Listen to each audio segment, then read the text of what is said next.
Dude, I feel like a kid being scolded by my dad again. What do you mean, Papa John? What do you mean you're breaking up with us? Like, last night was a traumatic experience on Monday Night Raw. After 25 years of the fans adoring John Cena, it turns out John Cena is the greatest and the biggest heel of all time because he hated us for 25 years. The dude basically said F you to the fans, and especially to that one kid in the front row. Oh my God, that kid, I'm so sorry, but dude, you're gonna be a meme for life. Like, I feel bad for the kid down here, but this guy? What a nerd. But welcome to Hot Takes, the show where you get to submit any thoughts, concerns, opinions on the show, and then we sit down right here, we talk about them, we discuss them, sometimes roast them. It's a great time. And if you would like to have your hot takes submitted in the future, be sure to follow me over on X at Conman167. But let's get right into them. Phil says everything about that John Cena segment was perfect. He took everything that we gave him, the good and the bad in the past 25 years, and spit it right back in our faces. We were robbed. I'm just glad we're getting it now. Not to mention WWE are geniuses for doing this overseas. The John Cena promo of him explaining why he turned heel might be the greatest promo of all time. It's certainly top 5, and I don't think anybody's going to disagree. 23 minutes of pure excellence, pure drama, pure cinema. And the fans in Brussels, man, you made this segment. You understood the assignment. John Cena coming out to a chorus of boos was something that I don't think I ever saw coming. Sure, we've seen it in the past in like Chicago against CM Punk, but this was a heel John Cena being booed by the fans, where the fans truly hated John Cena. What timeline are we on? What's even more incredible about this John Cena promo is that it took place overseas, in a place that had never had a live TV episode of WWE before. The biggest star in WWE history, or at least arguably the biggest star in WWE history, John Cena, coming to Brussels, and they booed him out of the building is just magic. It tells us right now how dialed in and tuned in the fans are with the story. People understood that John Cena is a bad dude, and we have one chance to make this a generational moment. They showed up, and man, they were so loud for John. But not in the way we're used to. Normally it's cheers. Normally it's just like everybody is ecstatic to hear John Cena's music, sing along with him. And no, it was a sing-along, but it was John Cena sucks. Oh, did I just hit a note right there? I don't know if that sounded good or not. I don't know if it's because my room is a little more empty than usual, but like, I might have hit a note right there. Normally I sound like a dying goose when I try to sing, so like, let me have this one. And I just love how John Cena gaslit us for 23 minutes until Cody Rhodes showed up, which, by the way, Cody Rhodes showed up to a hero's welcome, and it proves that John Cena turning heel is absolutely the right call, because Cody's the guy. Cody's the man who can run with the torch here in WWE. The torch is being passed truly right now from John to, well, I mean, he kind of passed it to Roman Reigns, but in the same way, John is passing the true babyface torch to Cody Rhodes. John Cena turning heel means he understands Cody Rhodes is the guy. And so now we have this generational build to a potentially generational match at WrestleMania 41. Cody Rhodes, John Cena, WWE Championship on the line. It just doesn't get bigger than that, especially when John Cena can break the all-time record. Like, this is going to be incredible. I love that this is the match. And Triple H, I'm sorry if anybody ever doubted your booking. And people are still going to continue to doubt your booking. But when you're doing things like this, you're doing something right. Cena not having new music and new gear is a letdown. Here's the thing. I probably would have agreed with this a couple weeks ago. But John Cena not having new music or new gear is actually the perfect direction for a heel John Cena. He hasn't changed him. He hasn't changed his values. Everything about John Cena he's staying true to, but now he's just so fed up with the fans. It's been 25 years of us booing him, split down the middle. John Cena sucks, let's go Cena. People bullying him online, making fun of him, being the butt end of the joke with the you can't see me, the invisible man, all of that. John Cena's fed up, so he's just like, you know what, screw it. I'm gonna continue to be me, but I'm not out here pandering to the fans anymore. You know, he might as well have just done this to us. When he said all you do is take and you ask, what do we get? What do we get? You get nothing. You don't get a new character. You don't get new theme song. You don't get a new presentation at all. No.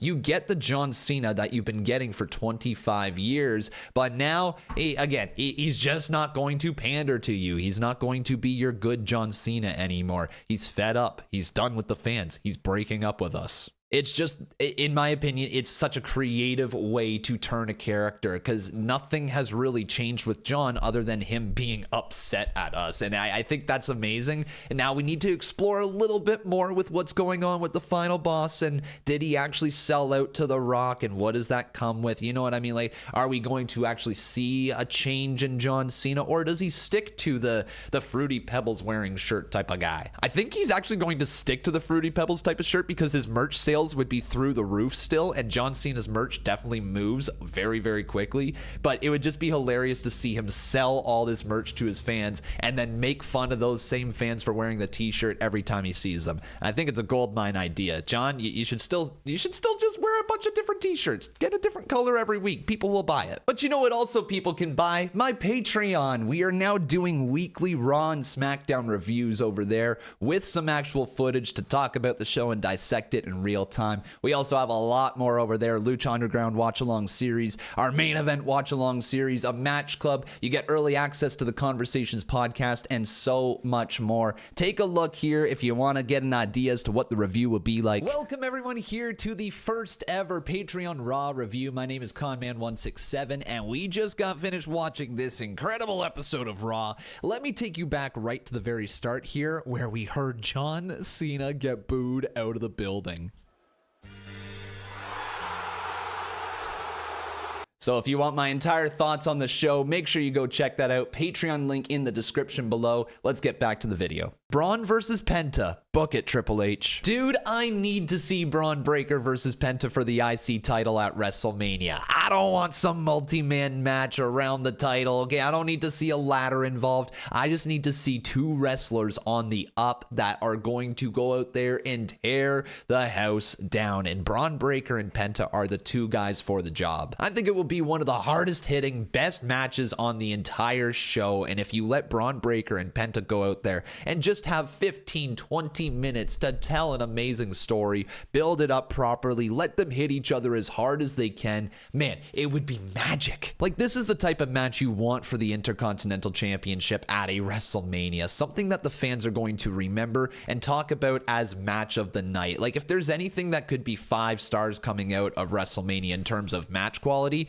this could be that match. It would be a show stealer, and both Penta and Braun Breaker go out there and bust their ass, and they would win the fans over, no doubt about it. It's a money match. Triple H, please book this for WrestleMania. Jay should lose to Gunther at Mania. Gunther putting on fun matches with anyone, and Jay doing nothing to add to this feud. What's with all the Jey Uso hate? All right, I can't quite figure it out. I understand that people didn't like that he won the Royal Rumble and that there was probably more exciting people, but if we also look at the WrestleMania card right now, the card is stacked. Like, we're talking about some incredible matchups. We got a triple threat going between CM Punk, Roman Reigns, and Seth Rollins. We got Cody Rhodes versus John Cena. We got Charlotte Flair versus Tiffany Stratton. The list goes on and on. Well, we also got Damian Priest versus Drew McIntyre potentially.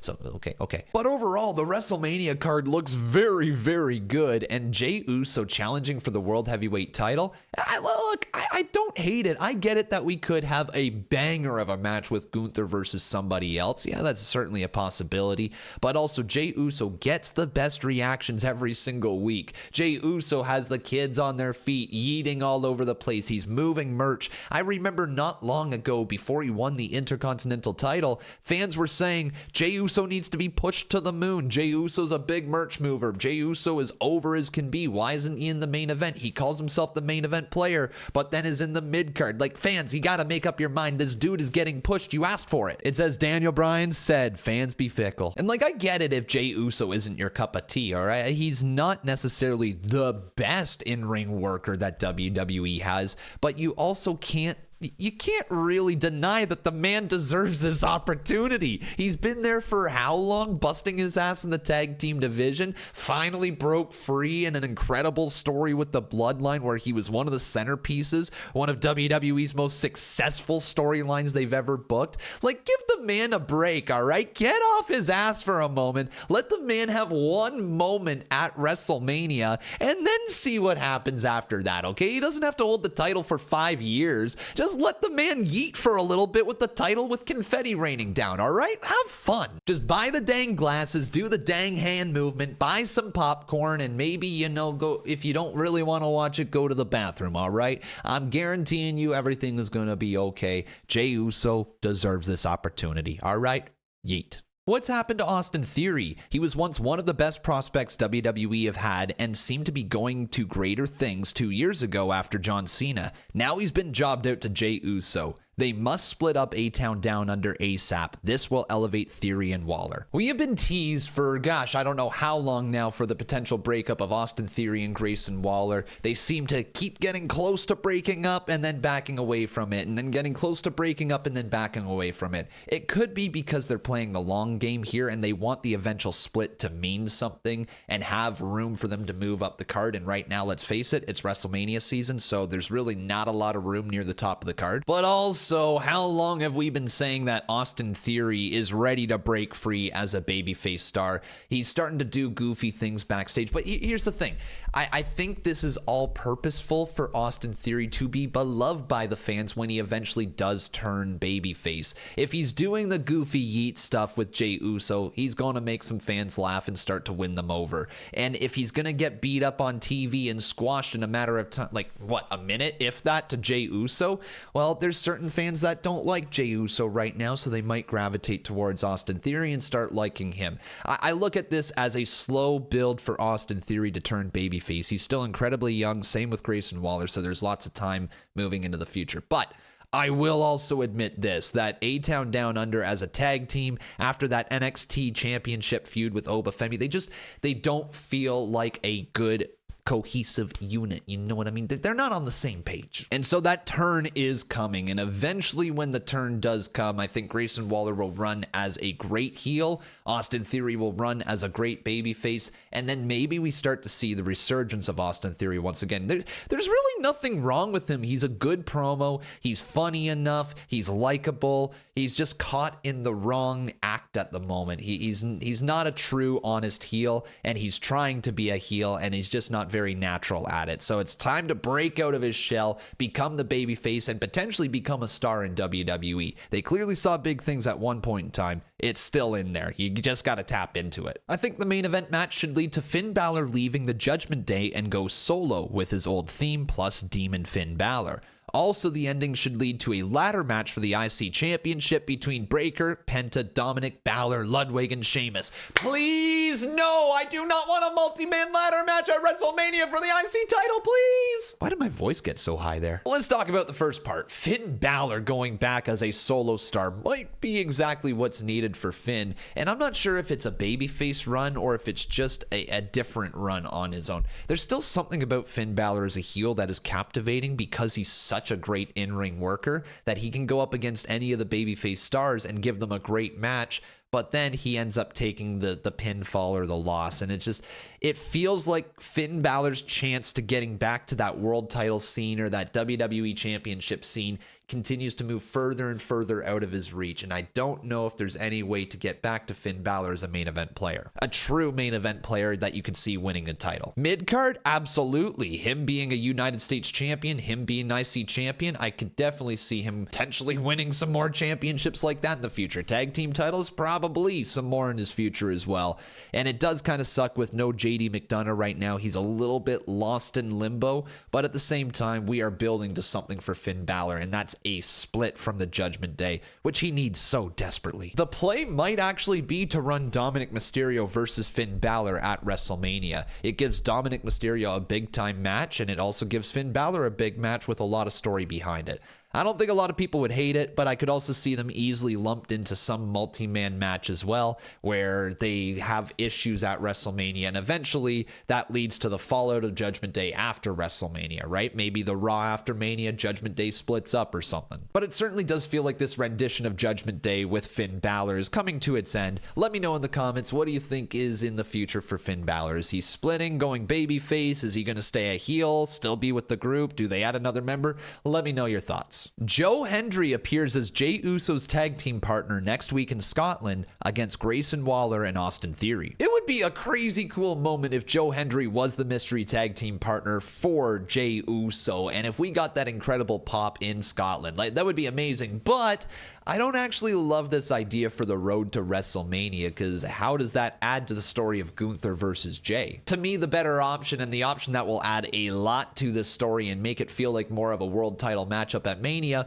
would be Jimmy Uso being the tag team partner of Jey Uso, and then Gunther absolutely destroying Jimmy on Monday Night Raw. Like, I'm talking the levels of Randy Orton handcuffing Triple H to the bottom rope as he takes out the entire McMahon-Helmsley family. I'm talking about some of the most dastardly evil things that you could possibly see. Maybe Austin Theory and Grayson Waller hold back Jey Uso as he's forced to watch Jimmy Uso be choked out by Gunther. Hell, if you really want to make it effective, have Jimmy Uso be all bloodied. Can you imagine a crimson mask from Gunther just walloping him with the world title, beating him up and then choking him out while the blood pours down his face? I know WWE's a PG product, but that's the type of heat we could add to this story between Gunther and Jey. Gunther did say he was going to make Jey Uso's life a living hell, and after Jimmy Uso got involved with the story as well on Friday Night SmackDown, to me, Gunther has to take out Jimmy Uso, and Jimmy Uso needs to be the mystery partner for Jey Uso, because what a moment, the Usos are back together, only for Gunther to snatch it away. What a heel. We need this bad. I just kind of wanted to throw this photo up here because I love the parallels between Dominik and Eddie Guerrero, from the t-shirts to the championships to the Rhea Ripley and China references in the past. Everything that Dominik Mysterio does is emulating Uncle Eddie right here, or maybe is Eddie really his real father? He might be. It's just amazing character work for Dominik Mysterio, and we got to give him praise because he is one of the best in WWE, truly one of the best characters, although I still want to boo the guy. Karrion Kross is going to have Dom turn on Finn and join the Judgment Day. Okay, the idea of Karrion Kross joining the Judgment Day is pretty cool, and after the Authors of Pain were released from WWE, we haven't had a group for Karrion, and it does feel like he would be a natural fit for the Judgment Day. There's a bunch of young, impressionable people in the Judgment Day and Carlito, and imagine if Karrion Kross could be the puppet master of the Judgment Day, playing them, using them for his own personal gain. Everything Karrion Kross does has a reason behind it, and there is no doubt that there is something more to Karrion talking to Dominik Mysterio. Out of everybody in the WWE who could potentially join the Judgment Day and be the newest member, potentially kicking Finn Balor out in the process, Karrion, I think, to me, is the most intriguing. There was this idea thrown around that maybe Aleister Black could come in and reshape how the Judgment Day is, but I really like this idea of Karrion, a guy who has been busting his ass, doing a lot of great character work to finally get an opportunity to be a leader of, let's face it, a future Hall of Fame stable. If he could come in and take over and be this master manipulator, manipulating JD McDonough to turn on Finn Balor, manipulating Dominik Mysterio to see that Karrion is a better leader than Finn Balor. Maybe then Liv Morgan has some issues with how Dominik Mysterio is being manipulated by Karrion. There's maybe drama there. Who knows how he could be affiliated with Raquel Rodriguez, but she's there too. I just love the idea of Karrion going into the Judgment Day. It just makes a lot of sense, and out of everybody in the WWE, he's the one I want. But those are your Monday Night Raw hot takes, and this is also the final episode where you are going to see the background as is. I am completely redoing it here today. I'm literally going out and buying a bunch of stuff here today, so wave goodbye to the background. It's going to be a different look next time, and I hope you will like it. But thanks for watching, everybody. Make sure you leave a like on this video. Make sure you subscribe to the channel, turn on those notifications, and keep coming back every single day because we upload wrestling videos every single day. Take care, everyone. We'll see you tomorrow.